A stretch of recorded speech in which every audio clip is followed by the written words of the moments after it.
Hola, hoy les voy a hablar acerca del famoso libro La Ética de Amador, específicamente el capítulo 4. Mi nombre es Valentina Bermúdez Argüelles, soy estudiante de licenciatura en Educación Infantil y hoy les voy a hablar acerca del capítulo 4, el título Date la vida, la buena vida.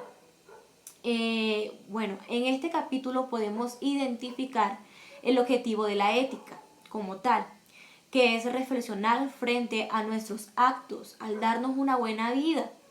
Y esta buena vida es una vida en relación con los demás, como lo plantea el libro, y no en relación a las cosas, porque resulta que las cosas no nos humanizan, al contrario, nos deshumanizan, ¿ya? En nuestra relación con los demás. Entonces, yo analizando y reflexionando, me surge una pregunta y es la siguiente: ¿cuál es la mejor forma entonces de vivir teniendo en cuenta lo humano? ¿Sí? Y bueno, yo creo que personalmente, como dice el autor, es no dejando que esas órdenes y esos caprichos gobiernen nuestras vidas, ¿sí? Hay que analizar qué es lo que tiene como fuente nuestra libertad. Pues como dicen por ahí, el ser humano está condenado a la libertad, es una condición que tenemos impresa. Cuando se dice que hagamos lo que quieran, el autor está diciendo que tomemos muy en serio nuestra libertad, que no es un juego, y que tenemos la capacidad de elegir nuestro camino y de tomar buenas decisiones en el transcurso, ¿no?, de nuestra vida. Buenas decisiones y de impactar, ¿no?, con ellas a los demás. Por eso es importante tomar buenas decisiones. Por eso hay que construir una conciencia que reflexione sobre nuestros actos y que nos permita, pues, escoger la manera más adecuada de vivir nuestra vida. No tenemos que vivir nuestra vida por vivirla, sino vivir nuestra vida con un propósito, ¿sí? Sabiendo que todas las decisiones que tomemos nos traen consecuencias. Depende de las consecuencias que tomemos, ¿no? Eh, y también hay algo que también me llama la atención de esta lectura, y es que nosotros debemos tener cuidado, porque cuando perdemos la esperanza, tratamos como de tomar malas decisiones, y eso es lo que no se quiere. A continuación voy a explicar el capítulo número 5, que se titula Despierta Baby. En este capítulo el escritor dice que somos conscientes de nuestra fatalidad. Eso significa que en algún momento vamos a morir. Suena feo, sí, pero es nuestra realidad, en la que todos algún día vamos a vivir, ¿no? Pero ¿qué pasa? Resulta que este conocimiento de que algún día vamos a morir, a desaparecer, le da significado a nuestra vida. Porque estando conscientes de que algún día vamos a morir, esto nos acciona y acciona el día a día y toma importancia. Pero pasa algo que el autor nos plantea, y es que estamos conscientes, ¿no? Algunos estamos conscientes de que vamos a morir, pero hay algunos que viven ya la vida como si ya lo estuvieran, como si ya estuvieran muertos. Y es que lo que pasa es que la muerte hace ver la vida más sencilla. Eso es lo que sucede. Como decimos anteriormente, la vida no es fácil, la vida está llena de tensiones, de problemas, de cuestiones difíciles, pero debemos tener esperanza, poner en práctica pues esa construcción en nuestra vida día a día. Otra cosa de la que nos hace reflexionar el autor es que podemos estar atados a las cosas, ¿sí? No, y dice que no podemos estar siempre en función de conseguir más y más cosas, porque a medida que vamos consiguiendo más y más cosas, esas cosas nos van atando. Y nos daba un ejemplo muy que nos hacía reflexionar mucho, que no lo voy a tratar por temas de tiempo. Y cuando estas cosas faltan, pues nos deshumanizamos. Y prosigo a explicar el capítulo número 6, que se titula Aparece Pepito Grillo. Acá el autor nos habla de la conciencia y del remordimiento, y nos los define de la siguiente manera. Él dice que la conciencia es esa capacidad, ¿no?, que tenemos nosotros de reflexionar sobre los actos que hemos realizado en la libertad y en el impacto que tienen estas, ¿no?, en las demás personas, lo que ya hemos hablado anteriormente. Ellas nos dicen qué hacer, lo bueno y lo malo. El remordimiento, también habla del remordimiento, está basado en nuestra libertad.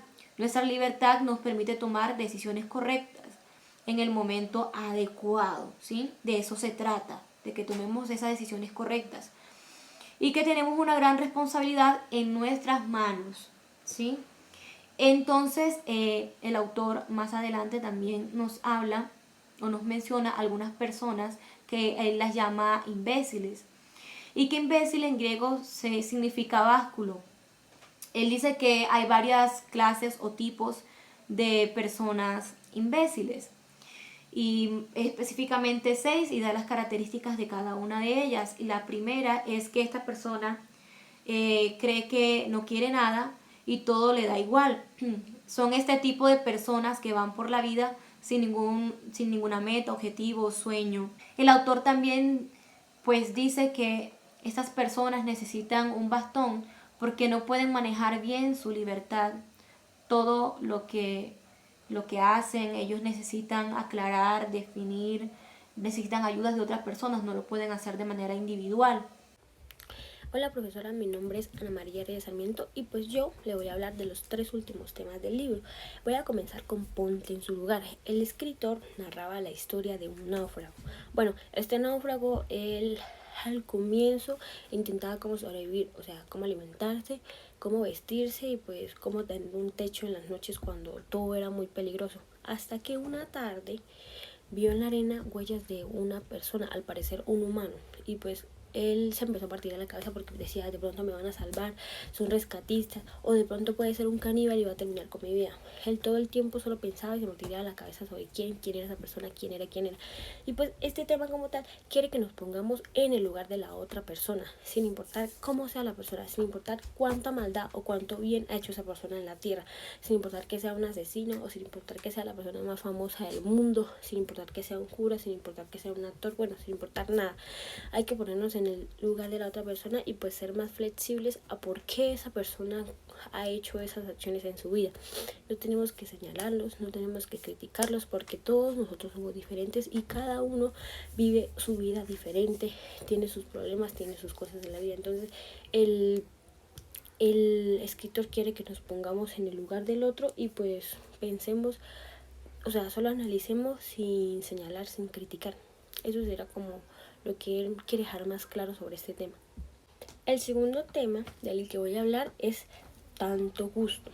Este tema al comienzo habla de la inmoralidad de las personas respecto a la sexualidad, respecto al exhibicionismo, respecto a cosas que a otras personas que son más cultas o morales, por decirlo así, no les gusta que las personas hagan en público, como besarse, como personas que salen desnudas a las calles. Para las personas que son morales, son muy cultas, son muy respetadas, piensan que eso es como algo inmoral. Entonces, bueno, también habla del placer, del buen placer y del mal placer, del placer que nos lleva a un vicio y del placer que nos lleva a una victoria. Por un lado está el placer de las cosas que a veces nosotros nos engrambamos en queremos lograr, queremos tener hasta que nos obsesionamos y nos estancamos.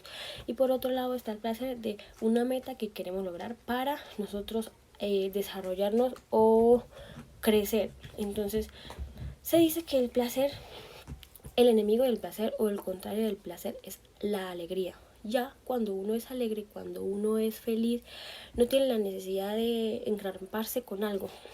Engramparse con algo como los vicios que hay hoy en día. A veces uno o unas personas sienten placer drogándose y yendo a fiestas, metiendo en problema a otras personas, como hay otras personas que sienten placer o sienten alegría ayudando, aconsejando, intentando ir por el buen camino. Y por último voy a hablar de las elecciones generales, como lo dice el título.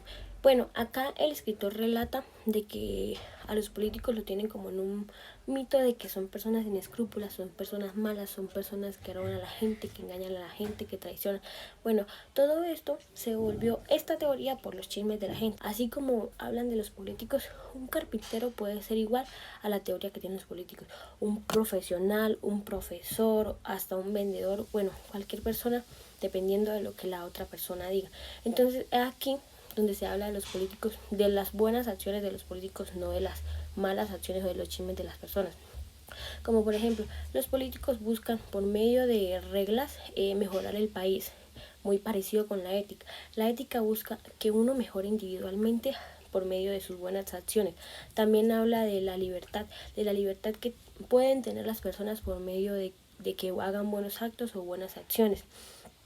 Esto también habla de que no siempre tenemos que hablar de las personas porque sí, sin primero ver o conocerlas o ver las situaciones de la vida. En conclusión, este libro y todos estos temas hablan de cómo nosotros trabajamos la ética en nuestra vida propia, en nuestras experiencias y pues en cómo somos nosotros personalmente con los demás y cómo queremos mejorar, cómo queremos crecer y cómo queremos cambiar los pensamientos a futuro para que seamos personas pensantes y llenas de virtud. Esa sería toda nuestra exposición con mi compañera Vale. Muchas gracias por la atención que nos brindó, profesora, y pues hasta luego.